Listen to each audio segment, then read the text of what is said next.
Hey YouTube, Vanner F13 here, also known as Chris. A few updates. This mainly is about the Ibanez Geo, but believe it or not, there is a Charvel update in here.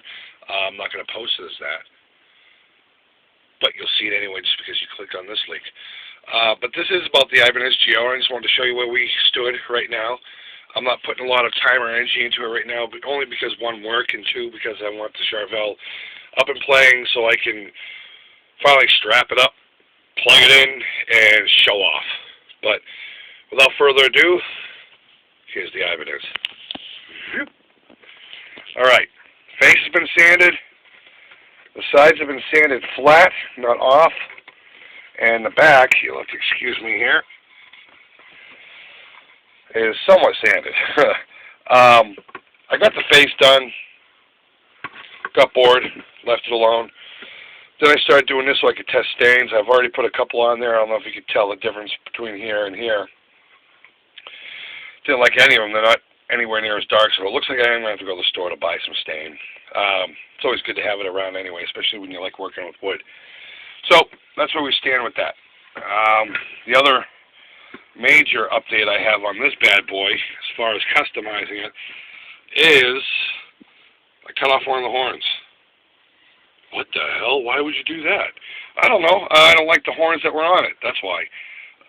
I love the double cutaway look, and I don't know. There's just these Ibanez double cutaway dealies, the Geos. I don't know what the hell the deal is, but I don't like them. I don't like I love this.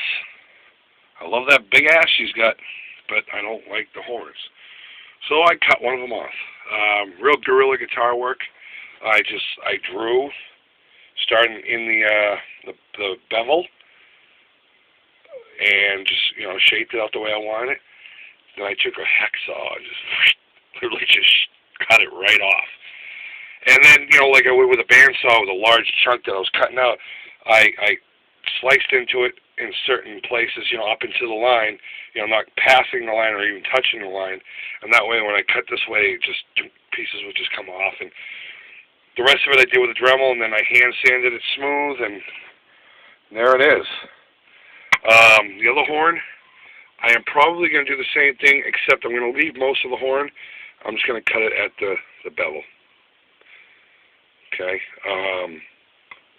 That's about it.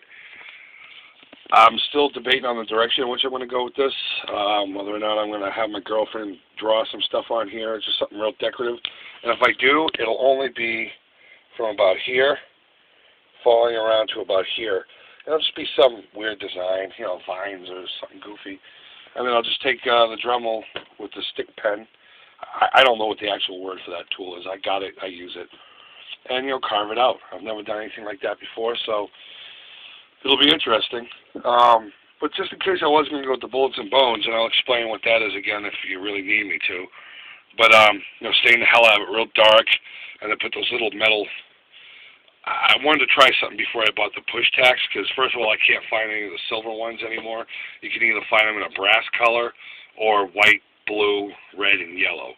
And that's really starting to aggravate the shit out of me. I was at the Hobby Lobby with my girlfriend. She was picking up some supplies for her little art gigs, and I found these little numbers. I know you can't really see what it is, and there's really no description on here because of that stupid price tag. But let me see if I can't. You'll have to understand, I got fat fingers here, and they don't like to cooperate with little things like this, so bear with me, guys. They're just like little buttons. From what I can tell, they are for, they were in the leather work aisle. I don't know what you call that, leathering or leather craft, I don't know. But where all the leather crap was that people make moccasins and wristbands and watch bands and all that stuff.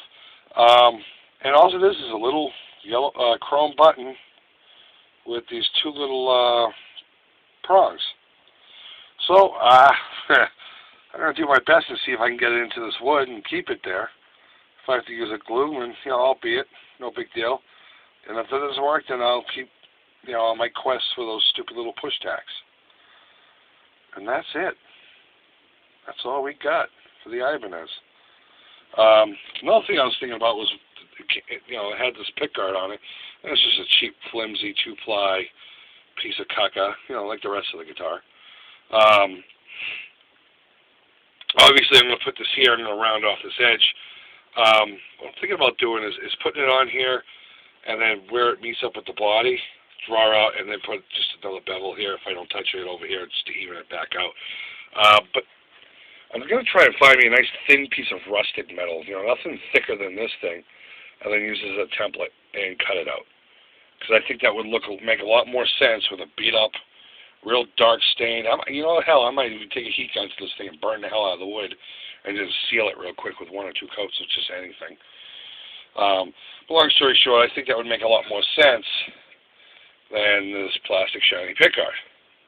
So, I don't know. Let me know what you think. Put a comment down there. Okay? So I did say there'd be a Charvel update on here, and it's not really an update, but I figure since it's in the next room, I'll show it to you guys anyway.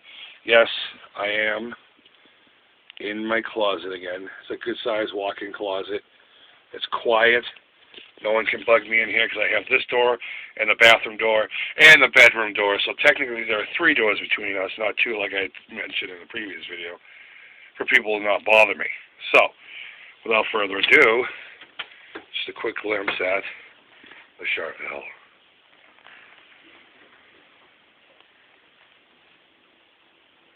Yay. Yeah, it doesn't look any different than the last time you've seen it. With the exception of, there's 4 coats of clear on it now, finally, thank God. The rain, well, I say the rain stopped. The rain hasn't exactly stopped. It's kind of held off for a few more days. So what I basically did was I got out there real quick, you know, sprayed the hell out of it, let it sit for a couple days. I was going to give it 1 more coat. I know I usually do 4. Then I flat sand 4, flat sand 4, flat sand, you know, so on. To between 12 and 16 coats. But it's been real windy lately, and there's possibilities of rain. There was some rain last night, so I brought it in, and it's been hanging out in my shower. So, you know, I shower, I take it out, hang it up, put it back when the moisture's gone out of the room. That way it stays a little more protected. So, that's where I'm at with that. I mean, I have other projects coming up, and hopefully I'll be posting them up here soon. I don't get on the computer as often as I'd like. That's why all these videos are getting uploaded at once. I don't know if you take note to that. But if you look, about 6 or 7 of them popped up today, whenever today is. And that's that, guys. So the Charvel's almost done. Geo's in progress. And I have a few other projects. Oh, the V, there's another video here about my V, the one that I had the slideshow for. So if you haven't seen that one, go ahead and check that out. That's it. I mean, there's nothing else going on other than those 3 things. I do have a surprise project coming up, and I'll just have to leave it at that. So, hey guys, until next time, be cool, be safe, and bye-bye.